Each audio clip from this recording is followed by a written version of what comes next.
Howdy folks, and welcome to episode number 3. In this video, as you can see, we're going to be talking about where we are. In the first video, we briefly went over how the views that we're going to be discussing on this channel, or the philosophical base of how we're going to be discussing things on this channel, is that we live in some sort of creation, be it the Matrix or Dreamland, or however you wish to see that. And then whatever you want to call God or the source or the oversoul or whatever words you use, how this entity exists outside of the space that we're at, that we're in. And then in the second episode, we covered God from a philosophical perspective. And this was the map, or the dots, the map image that we used. Here in brown, we have the eternal God. This is the soil from which all things grow. Now, this channel is more philosophical than religious. So none of this is dogmatic. These are just principles that we're attempting to establish so that we can then create a philosophy to apply to what's happening in the world today. It's sort of the goal that I'm after.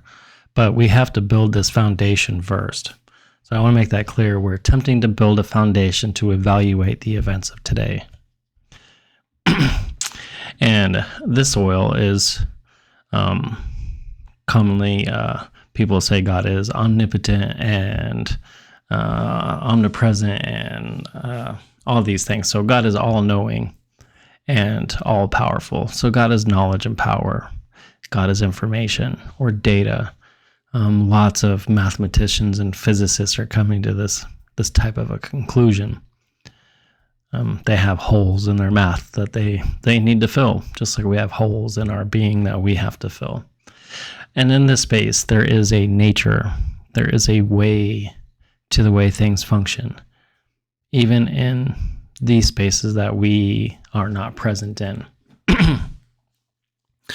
And then there is the consciousness of God, which we call the Mother and the Father, known and unknown, derived from knowledge and derived from power.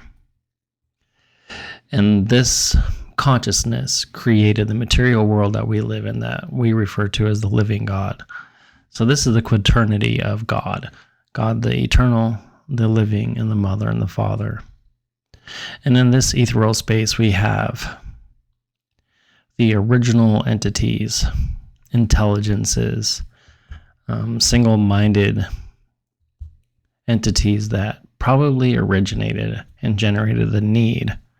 This is a guess, of course. Again, this is a space that we cannot understand. But things like love and hate and fear, I call them lesser gods, but in this image, I'm calling them angels and demons. And you can refer to them however you like.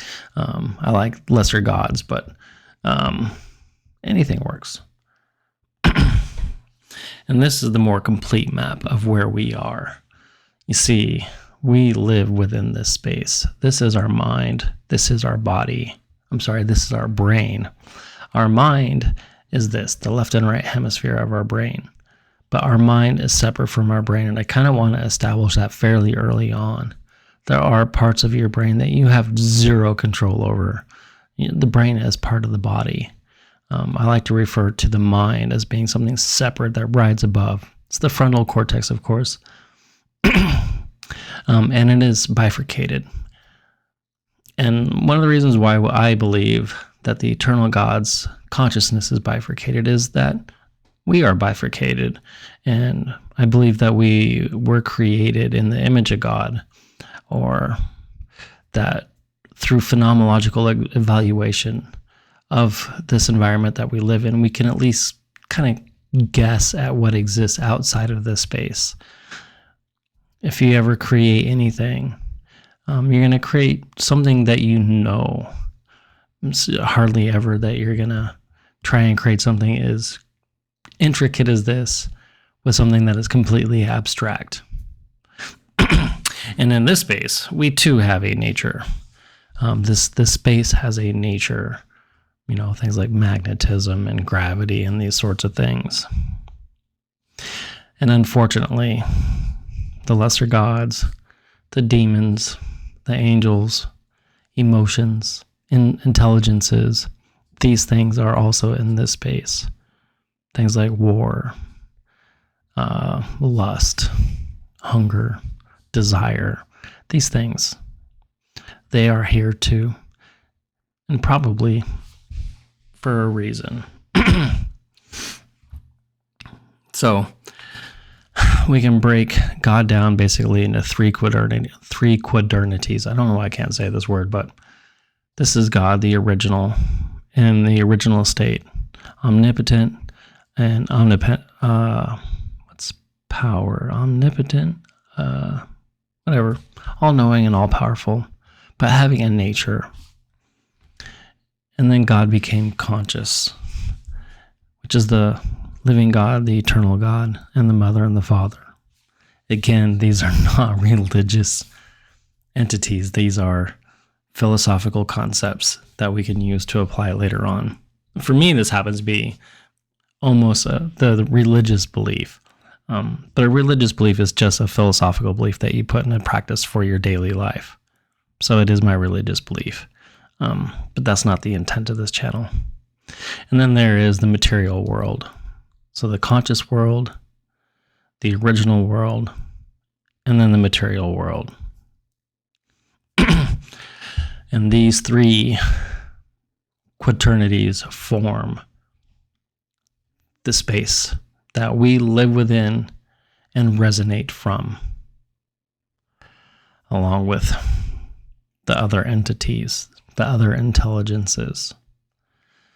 And if you were to take this space and divide it in the middle, you would see that the idea that I'm trying to convey is that we live in a direct mirrored image of a different space, of a real space, of an eternal space.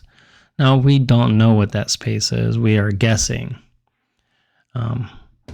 But everything that exists within the space has an equal and opposite. We are an image, a reflection. How does Plato call it? We are the images on the shadow on the cave walls.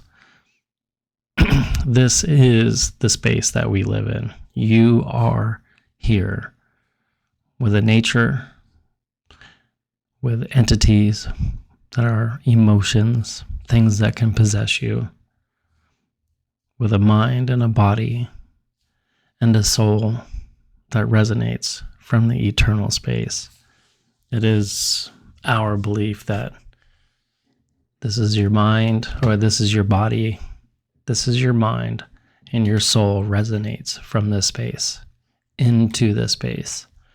This thing, your body, your avatar, is literally tuned. Your DNA is tuned to an exact frequency that begins and emanates from this space on the other side. That, my friends, is you are here.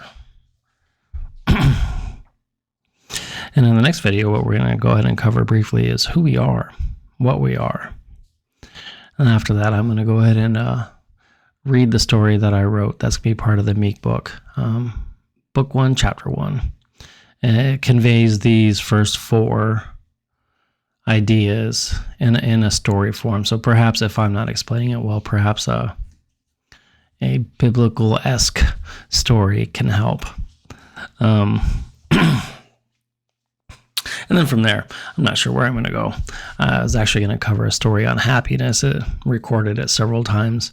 Right at the beginning of the year, everyone was talking about it. I'm like, that's a good idea. And then I realized I still haven't established the foundation. So I did not want to enter into an enterprise like how do we apply a philosophy when I haven't laid down the foundation of the philosophy. And I'm probably not doing a very good job at it, but like I said, got to try. I've been called to do this for some reason. And perhaps one day my children will come across this and perhaps understand me a little bit better. Because we live in a crazy world and nobody understands anybody right now. With that, my friends, I do hope you are well, and I will see you on the next one. Until then.